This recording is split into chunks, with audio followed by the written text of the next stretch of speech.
నమస్తే welcome to BCN news నా పేరు మానస ముందుగా ముఖ్యాంశాలు ఇరిగేషన్ ప్రాజెక్టుల్లో అనుకున్న పనులు అనుకున్న సమయానికి జరగాల్సిందే జలవనరుల శాఖపై సమీక్షలో అధికారులకు సీఎం చంద్రబాబు ఆదేశాలు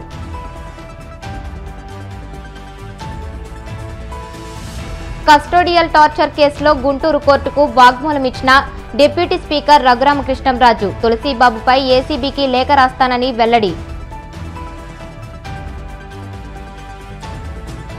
వల్లభనేని వంశీపై చంద్రబాబు లోకేష్లు కక్షగట్టి అక్రమ కేసులో బనాయించారు నిప్పులు చెరిగిన మాజీ మంత్రి అంబటి గచ్చిబౌలిలో మైక్రోసాఫ్ట్ నూతన క్యాంపస్ ను ప్రారంభించిన సీఎం రేవంత్ రెడ్డి మైక్రోసాఫ్ట్ విస్తరణ ద్వారా మరిన్ని ఉద్యోగాలు వస్తాయని వెల్లడి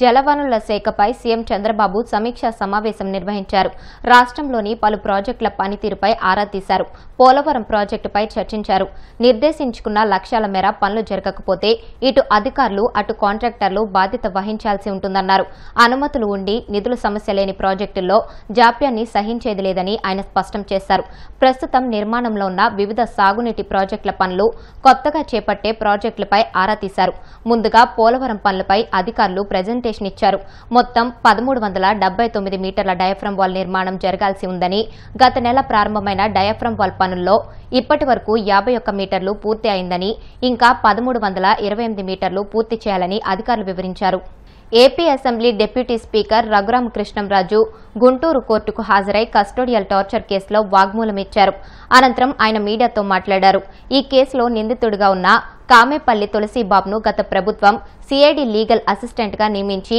48 లక్షల ఫీజు చెల్లించారని ఆరోపించారు హైకోర్టులో 12 సిఐడి కేసుల విచారణ నిమిత్తం అతన్ని లీగల్ అసిస్టెంట్ గా నియమిస్తున్నట్లు పేర్కొన్నారని వివరించారు సిఐడి క్రిమినల్ కేసుల విషయంలో హైకోర్టులో ట్రయల్ ఉందని కానీ నిబంధనలకు విరుద్ధంగా తులసీబాబుకు పదవి అప్పగించారని తెలిపారు న్యాయవాదిగా కొనసాగేందుకు అర్హత లేని తులసీబాబును లీగల్ అసిస్టెంట్ గా నియమించి భారీ మొత్తంలో ఫీజు చెల్లించడంపై ఏసీబీకి లేఖ రాస్తానని రఘురామ వెల్లడించారు రాకపోతే ఇంటికి వెళ్ళి బతిమాలతారా ఏంటి అలాగే చెప్పాల్సింది మీడియా ద్వారా చెప్పావు ఆయన మీడియాలో మాట్లాడింది ఆ అసెంబ్లీలో మీరు సమాధానాలు చెప్పుకోండి అని చెప్పినట్టుగా ఉన్నారు కదా అలాగే మనం మీడియాలో మాట్లాడింది ఆయన ఇంట్లో కూర్చొని చూసుకుని ఆయన వస్తారా రారా అన్నది ఆయన విచక్షణ వదిలేస్తున్నాం నిన్న మా స్పీకర్ గారు స్పష్టంగా చెప్పారు సాంప్రదాయాల ప్రకారం గతంలో ఉన్న సాంప్రదాయాలు అనుసరించి తక్కువ సభ్యులు ఉంటే 10% కన్నా తక్కువ ఉంటే లీడర్ ఆఫ్ ది అపోజిషన్ ఇవ్వడానికి లేదు అని స్పష్టంగా చెప్పారు సో కోర్టు ఏమో సమన్లు ఇచ్చిందని ఆయన అబద్ధం ఆడారు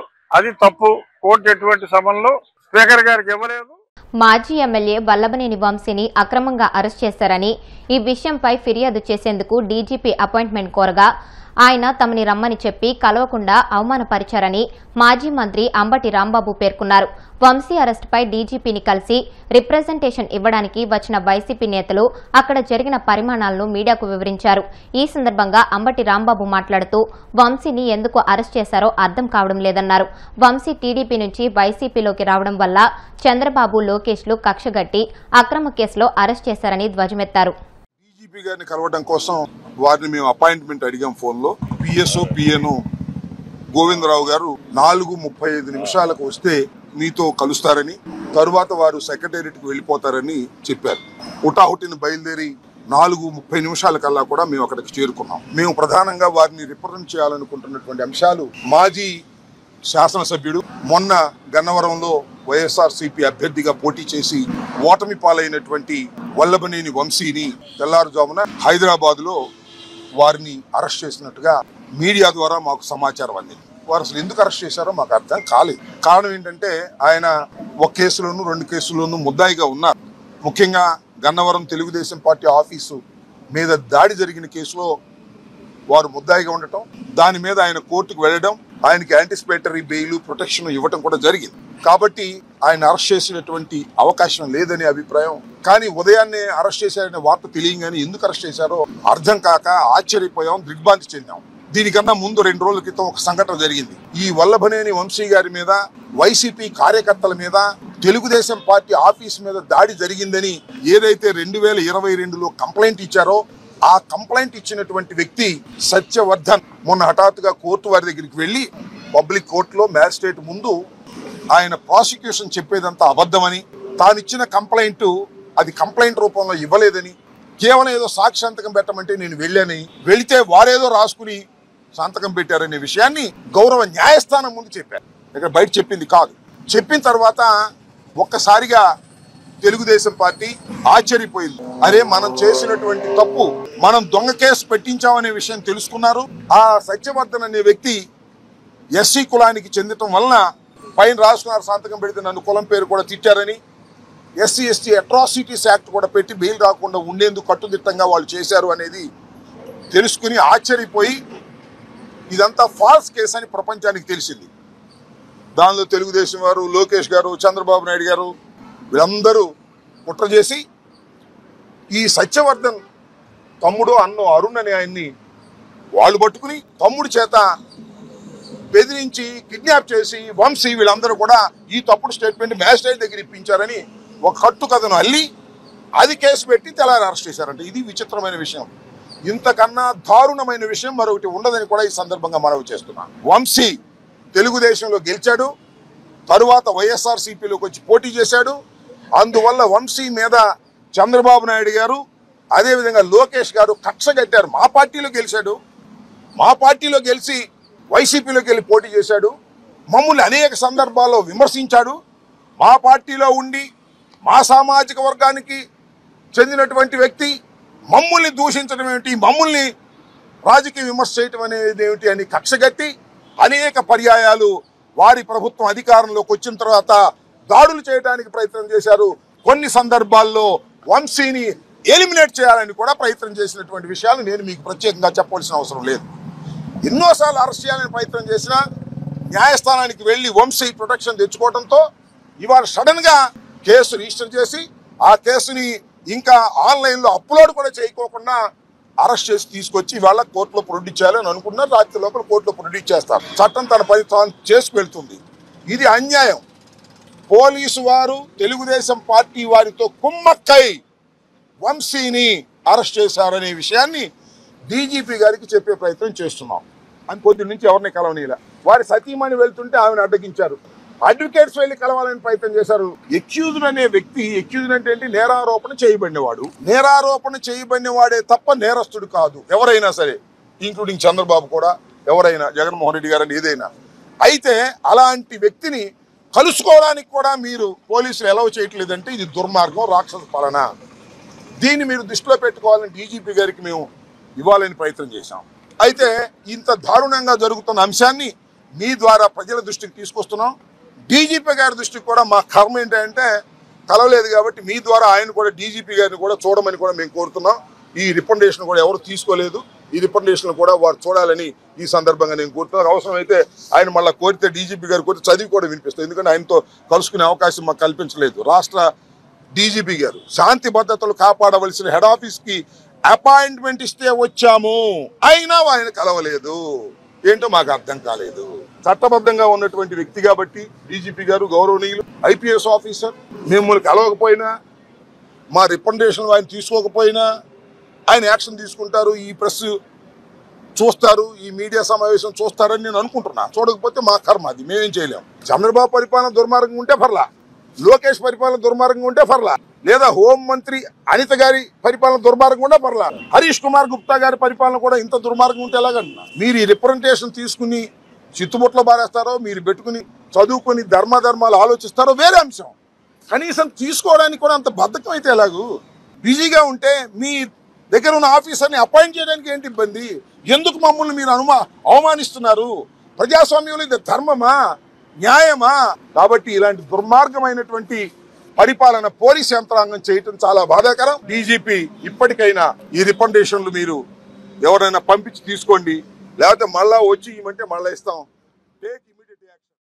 హంద్రీనీవా జలస్రవంతి పథకం కింద కుప్పంలోని చివరి ఎకరాకు కూడా సాగునీరు అందిస్తామని మంత్రి సవిత పేర్కొన్నారు.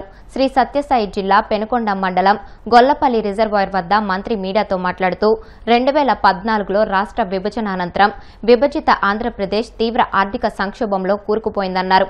సీఎం చంద్రబాబు ఆర్థిక ఇబ్బందులు పట్టించుకోకుండా గొల్లపల్లి రిజర్వాయర్ నిర్మాణం పూర్తి చేశారని తెలిపారు.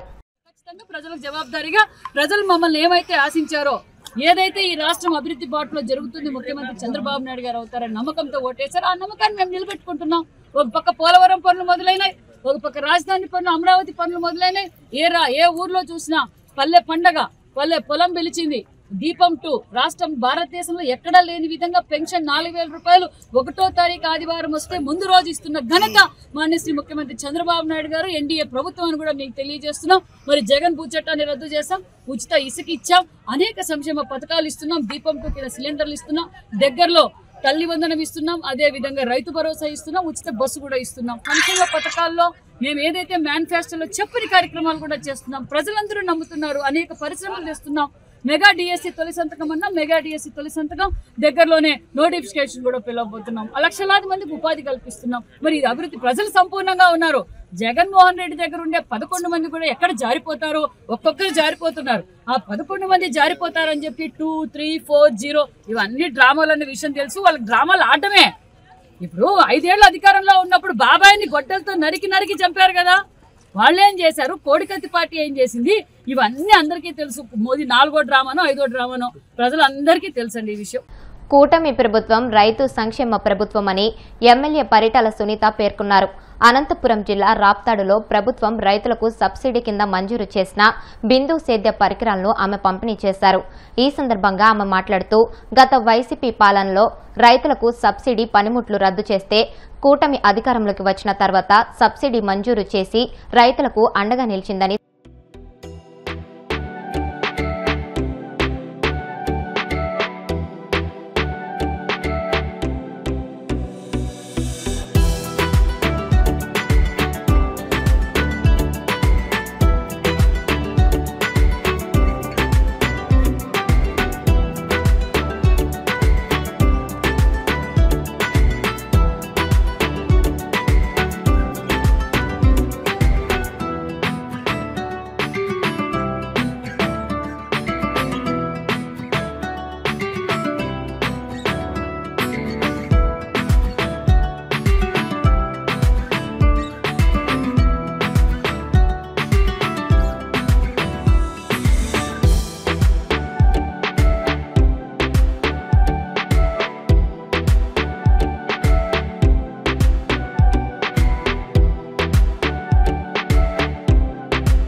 ఇప్పుడు కాసేపు ప్రకటనలు.